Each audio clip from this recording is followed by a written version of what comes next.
Hey now, how is everybody doing? Welcome to Alert Diaries with Tanya E. Hood. I am Tanya E. Hood, a wife, a mother, and an entrepreneur. As an entrepreneur, it simply means I've worn a lot of different hats in my life that have helped me develop a full range of strategies and actionable steps that I've used to help my clients make a strategic impact, both personally and professionally, to have better than what life has been giving them. Red Alert Diaries is based on the life lessons from my premier book, Red Alert, Is He the One? The Pocket Guide to Finding the Love of Your Life. Now, if you read my book, you already know that I got married at 21, and after 11 years of marriage, I found myself going through a divorce, having to raise my 2 sons alone. To reset my life and survive my divorce, I took the time I needed to get to know me better, which opened me up to new love again. So now, I'm in a new marriage to the love of my life and my best friend, which just proves there is life after divorce. On this podcast, we have conversations that's real talk, marriage, divorce, money, and legacy. And today we have a special guest joining us. So I want you to call, leave your comments, questions, and thoughts on 240-532-2227. That's 240-532-2227. Because on this podcast, you get the chance to engage with us and our special guest, Miss Janine Bolon. Hey, Janine, welcome. How are you? I am doing very well today, and all I can say is that people, you need to make sure you listen to this lady. And let me tell you what I know about the Red Alert Diaries. And that is this. This woman has put together a rock and punchin' sort of style, and she just brings what we call the steak and leaves the sizzle behind, meaning a Ah. lot of shows bring sizzle, no steak. That is not the case today, and that is not the case with her podcast. So I am grateful you're listening today because the hostess here actually is the one with the mostest. Well, Janine, I am so glad that you said that. But before we begin, I have got to introduce you to all the guests that we have. Janine has always loved figuring things out. She has a side business essentially all her life. She started at 10, y'all, trying to work things out. And she shares with other business owners and creatives how to manage and well-lived life with children, family, friends, and clients while not suffering from burnout. After working in the pharmaceutical industry for 15 years, she dropped out of corporate America to homeschool her 4 children. She's authored 12 books. She has 15 online courses, 4 podcast programs, a syndicated radio show, and she does this so that she can express her desires to share her systems and routines with you. So, Janine, thank you so much for being here. Is there anything else you'd like to share with the audience today? I think the biggest thing is that because of our world is so different, anything that happened before 2020, I would like you to be able to drop that bag, drop that Walmart bag, whatever you want to call it, because now that we are in 2022, everyone has changed. Everyone has had gone through stuff, and it is so important that we just move forward in where we are right now, because our history really isn't going to help us much as we move forward into our new future together. I'm glad you're sharing that because a lot of times when people get into a situation where things are different, they get lost. They're not quite sure what to do. But you have gone through so many different things. You have a way that you help prepare individuals move into their next trajectory. Can you share a little bit about what someone can do as one thing now to get to that next phase to be whole? I think the biggest thing, and a lot of people kind of roll their eyeballs, and I've had 4 teenagers, so I'm used to the eyeball roll, so I'm not afraid of it anymore. I just want to say this: get yourself a vision board, figure out what it is you want out of life. Over and over, I have clients that come to me and they are in chaos. They're just totally, it's just total turmoil for them. They're wrapped up in drama and trauma, and they're just all messed up with that. And the best way to center yourself is to figure out, well, what do I want? And a lot of times they're in so much drama, they're in so much trauma, they don't have any idea what that is. So I always say, well, start with what you don't want. Oh, they're very clear on what they don't want. Okay. But then as you define what you don't want, keep focusing on what do I want, though? That's really the single best piece of advice I could give. I understand that because most of the time you are stuck in survival mode. So it's difficult to try to figure out, well, what do I say I want? Because I'm dealing with these current debts. I'm dealing with the trauma and the chaos for my kids. And I know for me, when I was going through what I call my chaotic moment trying to survive my divorce, I did an autopsy of it because I, one, needed to get an understanding of what was happening with me because I was stuck with just something simple as what to fix for me. Because I had essentially been a short order cook for like 11 years. And so the thought process of just making a decision of something that I could do for myself, it traumatized me. And I barely got out of bed some days.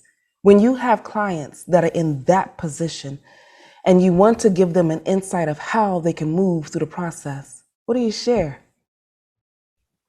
I let them know, number one, they actually do know. What we have to do is get around that conscious mind, and your subconscious is the one that saves you.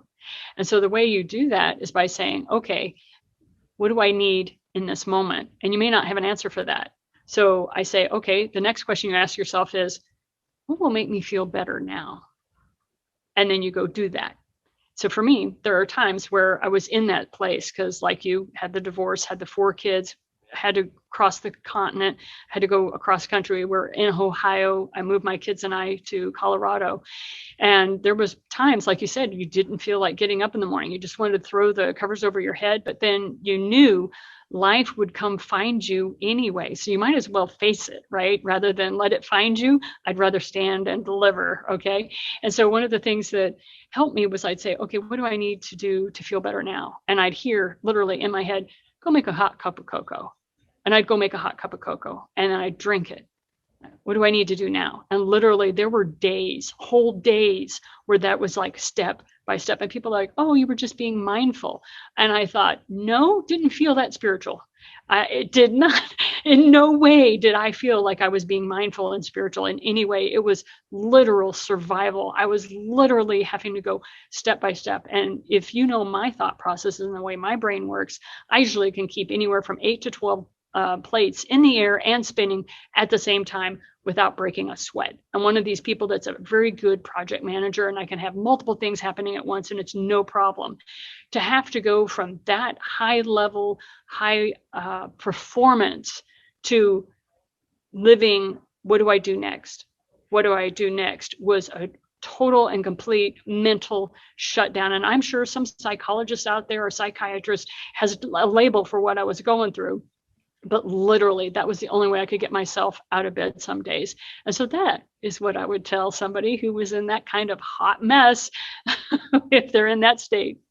I understand because I have done the same thing. One of the things that I do for a living is being a project manager. And when I discovered I struggled with what was the one thing I can just fix for breakfast, I knew everything was going to fall apart. And it really came knocking at the door when you have those unsolicited phone calls that you really don't want because your finances have been devastated going from a 2-income household to a 1-income household. Now, the Bills didn't know that we got divorced, which was really messed up. And so I couldn't figure out what to do next.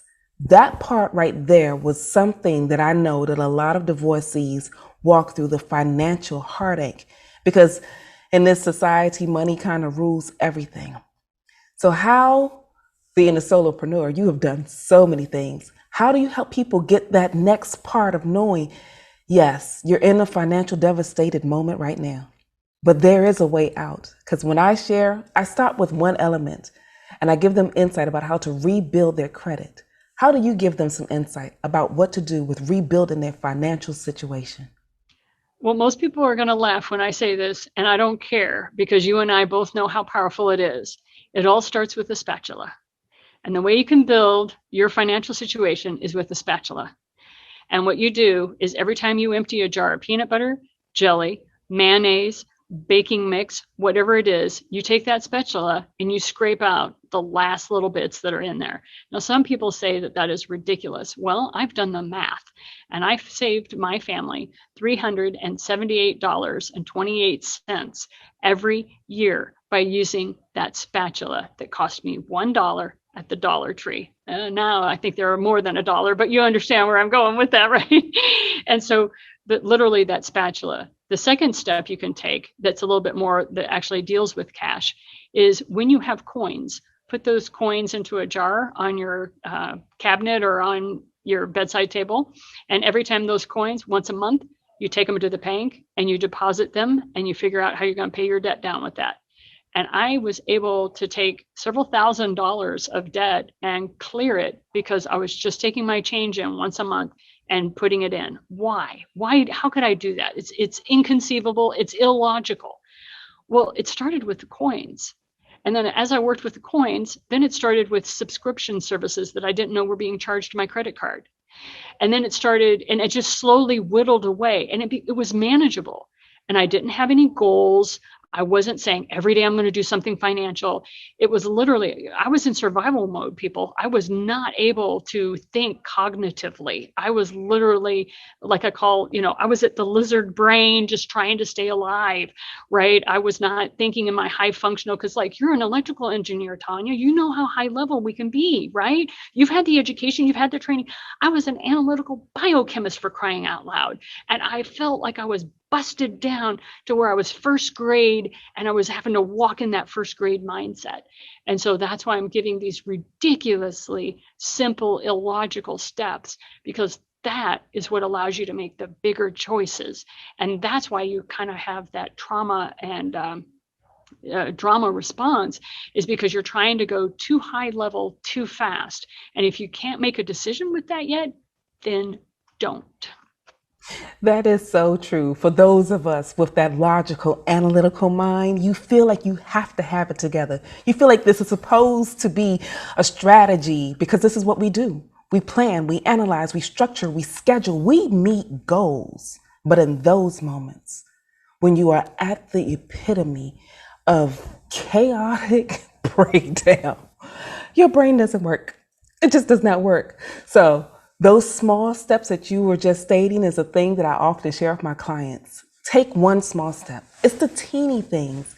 And for those of you that are here, you have heard the story of me sharing with you how I took the last of the mayonnaise out of that jar, mixed it with some ketchup packets and a little bit of mustard so there'd be slightly different flavor, called it special sauce.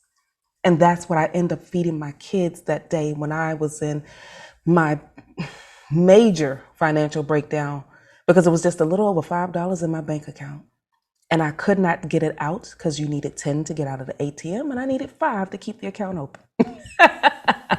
But one thing that is free, you can often find change. People throw change away. You can find in a little pickup. I remember one year I had picked up, because I had a coin just for the pickup change because I would clean it off. In 1 month, I got $20 off of pennies and nickels and dimes that people just threw away on the street or left on the counter or something. And yes, use that to pay your debt down. It's the small pieces, the daily activities that you do now will prepare your future. Whether you're planning for it or not, if your goal is to get to a financial foundation of being whole, do something today. You don't have to have a big plan at the moment, but something today. When you and I were talking, Janine, you shared a principle that I've applied, but a lot of people may not be mindful of it. Can you share a little bit more about the 60-40 principle?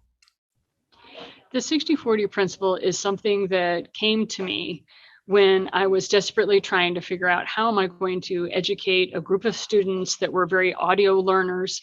And at the same time, they were highly in need of a metaphor that was super simple. And I've noticed a lot of financial stuff is highly complicated, which is what scares off a lot of women on investing and that kind of thing, because the lingo is quite extensive. So I was breaking it down into very simple techniques. Now, you can get it on YouTube. You can go to my website that Tanya's been kind enough. She's going to give you a link that's going to give you a bunch of free stuff. I want you to take care of and use that free stuff. So I'm very quickly going to talk about the 60-40 principle, but realize with the free stuff that she's offering you, you will get the in-depth understanding understanding of it because we just don't have the time on this wonderful show, as wonderful as it is, to go through all of it. So the 60-40 principle is what you do with money that is found money. This is not your paycheck, because your paycheck, if you're working and you got a paycheck, it's not for that. It's for found money. It's for all the coins that you do at the end of the month that you put in your bank account. 60-40 is the way you split that money up, and you take care of 5 different areas of your life. You take care of your living expenses. You take care of your short-term savings. You take care of your long-term savings. You take care of your IRA, long-term savings. Charity, and then tithing, because many of us are very spiritual and we may or may not be religious, but giving money away brings it back to us, as we know, 30, 60, or 100-fold. And so it's important to prime the pump. Any of you who've ever had to use a water pump know that you have to prime the pump. And so that's what you do with the 60-40 principle, through the charity and through the tithing. And so that is the 60-40 principle in a nutshell. But there are so many videos that Tanya's going to give you access to that you'll be able to dig down deeper into that. How do I take that money and then split it up the ways that I just talked to you about? And then how do you implement that on a monthly basis so that you can get some traction? And that's what those videos will do for you. Thank you for sharing that, because a lot of people aren't aware that you can really get to a place where you can prepare yourself financially to be whole with just some small steps, knowing those categories, because a lot of people don't think about the long-term savings. You have a goal that you would like, but you're not preparing yourself for it. Just setting aside 10% of those funds in that long-term savings account can be a support system. And what I often share with individuals, prepare yourself a simple financial plan. For those of you that work with me, you know that's a budget. The budget will give you a clear perspective of where your dedicated and committed funds are from your full-time job. And when Janine shared with you that principle, it is a true financial principle. When you start tithing or charity, when you give money away, it puts a signal in your mind that you have it. And in your body and in your soul and in your spirit, your mind locates other ways that you can invest, and funds will start getting better because you'll pay more attention to what your money is so that you can start pulling it together to be a bigger individual to provide charity. And for those of you, I've shared this before, that want to tithe but aren't doing the full 10%, start with a dedicated number and then work your way up to 10% of gross. Yes, people, I keep saying it. Gross is what you do, because here's the thing about that tithing principle. For those of you that are already aware, I've had this conversation. That tithing principle lets it be known to the creator of the universe that you trust him. And when you let God know that you trust him, he'll trust you with the resources that he already has and will pour that into your being. And you can use that, because I've told a story. And Janine, I'm not certain if you've heard this story, but that one time when I was in that 2-bedroom apartment with my scraped up mayonnaise, I didn't have that money to take care of my rent. I was unemployed and I was about to be evicted. But because I made a deliberate decision to just continue to tithe the little bit that I had, when I went to the rental office to go find out what day they were going to put my stuff on the street, the lady told me that my account was current. Now, I didn't have the money, and I didn't know anybody else that had the money. And at that time, going through the financial chaos, that $5 and some change was not paying it. But that principle of giving created a space where the God of the universe filled in the gap for me.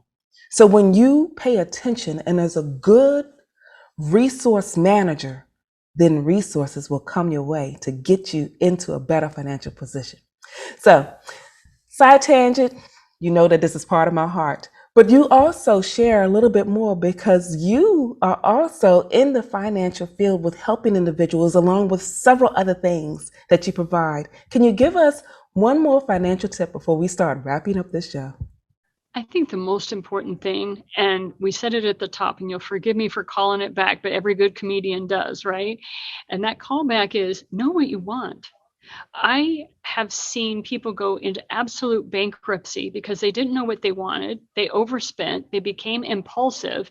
And whether or not you have a budget, like Tanya recommends a budget, I'm allergic to budgets, but you know what? She has something also that she talks about, which is the plan. Just because I didn't have a budget, I definitely had a plan. And I had crystal clear clarity on what I wanted. There was no doubt in my mind on what I wanted.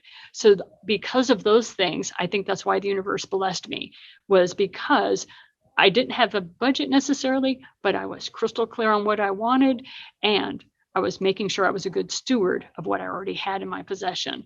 So knowing what you want is the driver that helps bring attention to yourself. It's that squeaky wheel that gets God or Divine Mother's attention, that you're that naughty baby that'll just sit there and keep screaming and screaming in the crib, running your little metal bar up and down the bars, your little metal cup. Indeed. And that's the vision I had in my head. And I would bang on the bars and I'm like, you get your scrawny butt down here and help me. That's what I used to say.